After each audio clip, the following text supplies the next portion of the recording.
a bit. There you go, right there. You can do it. Yay, good job.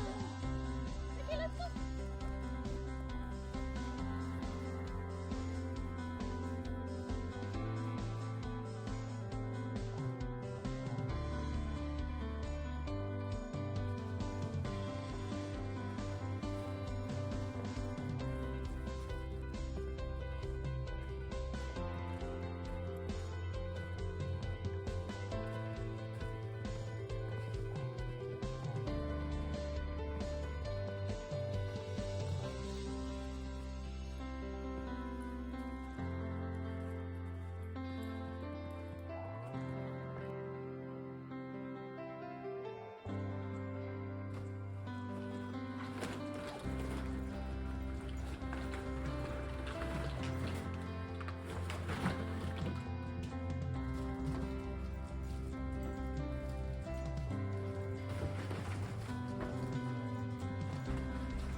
Good girl, Mochi.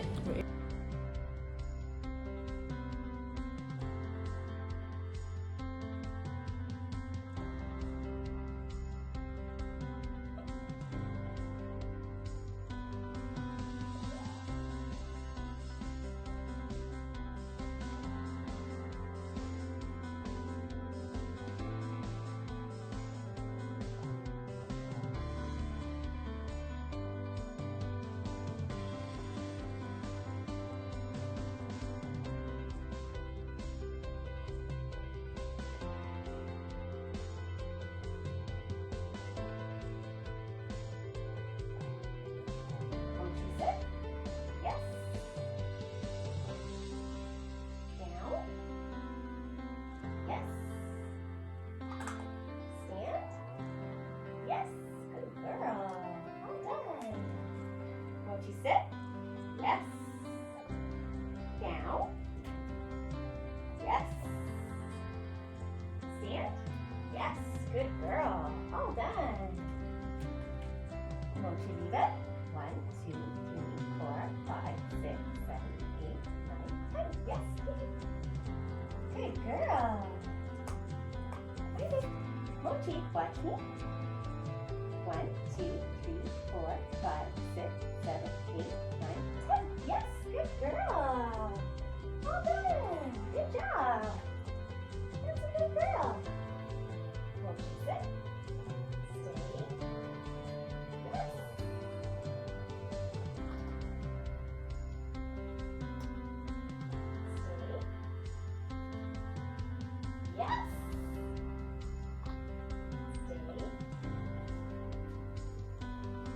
Yes. Stay. Yes. Stay. Yes. Stay. Yes. Stay. Yes. Good girl. All done. Good job. You know you're good. Ready, Moch? Ring the bell. Yes, good girl. Mochi, go kennel. Yes, good girl. Mochi, stay. Yes. Stay. Yes. Stay. Yes. Stay. Yes. Stay. Yes. Stay. All done.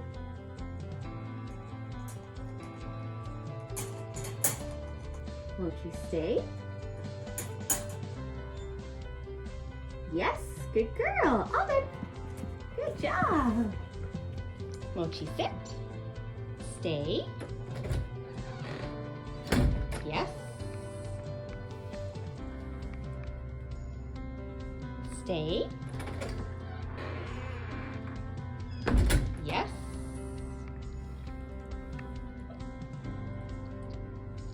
Stay. Yes.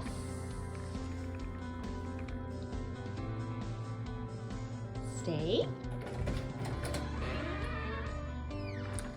Yes. Good girl. All done. Good girl.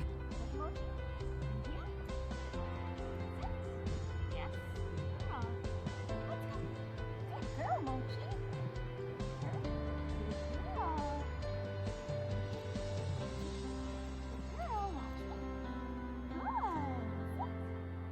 Yes, good girl. Well done. Good girl. Yes, good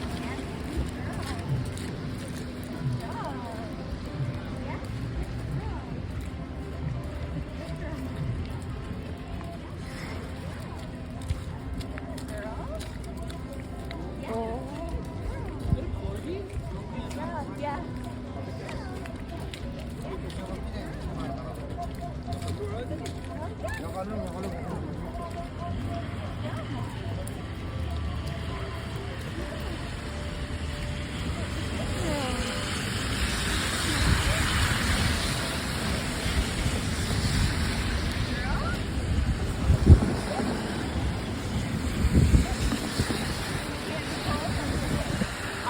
Good girl.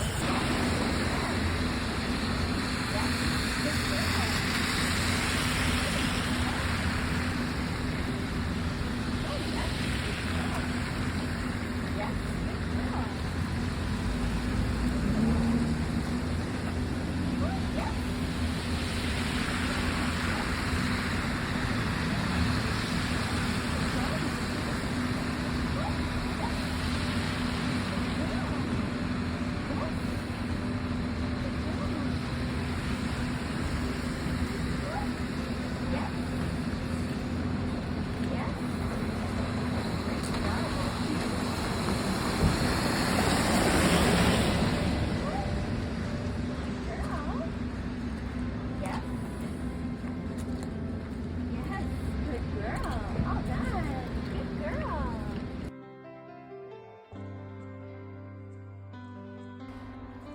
We're going to show you how Mochi does for off-leash hikes. Ready, Mochi? Let's go.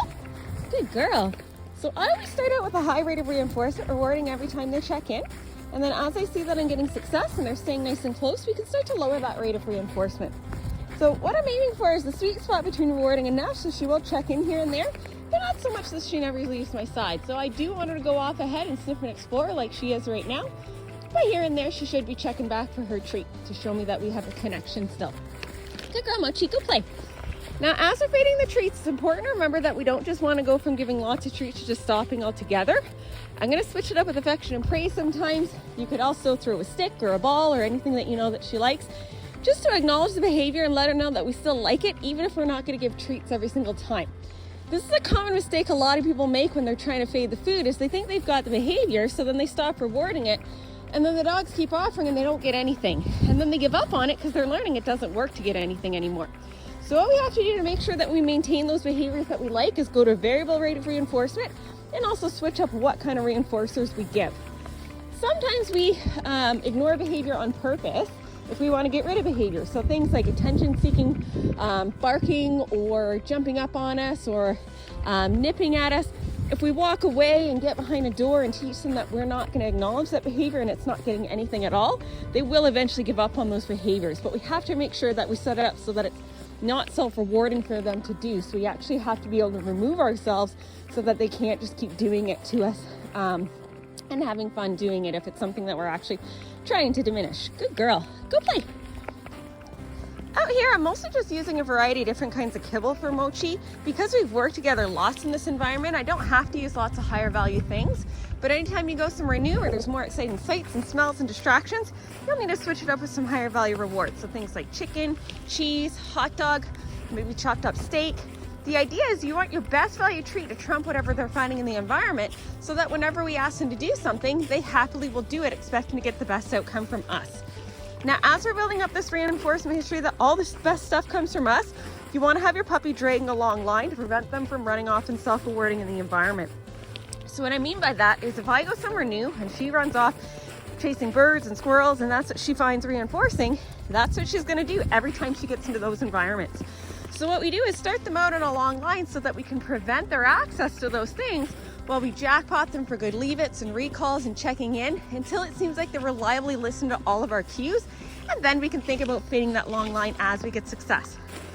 Now keep in mind, she is still a young dog. She's gonna go through lots of stages where she tests the rules. So if it is a time where we think she's not really listening too well, that would be a time to really make sure we've got that long line on her so that as she tests those rules, she learns she doesn't get away with it and she doesn't get to self-reward in the environment for doing those things. And then as you find that you're getting success, you can think about fading that line. Anytime it comes apart, go back to using that long line more, go back to building up more reinforcement history for doing all the stuff that you want her to do. Good girl, Mochi. All done, go play. Hi, Pin on Mochi. We're gonna do an out of sight recall. Mochi, come!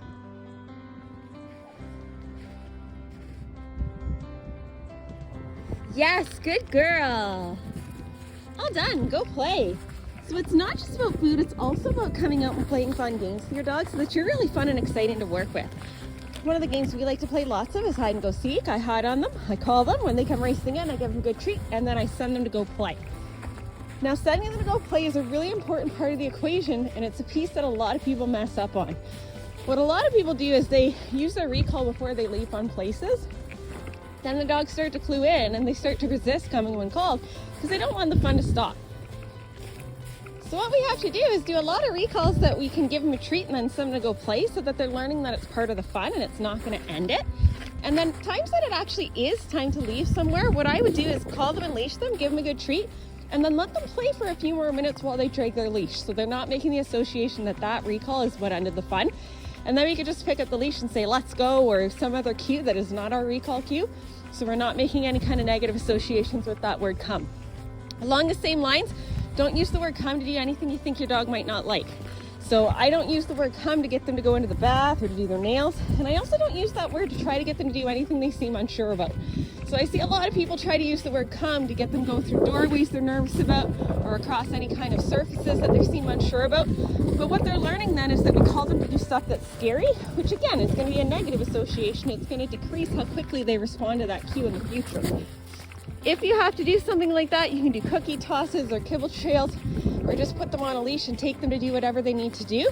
But you don't want to use your recall for those scenarios and risk making a negative association.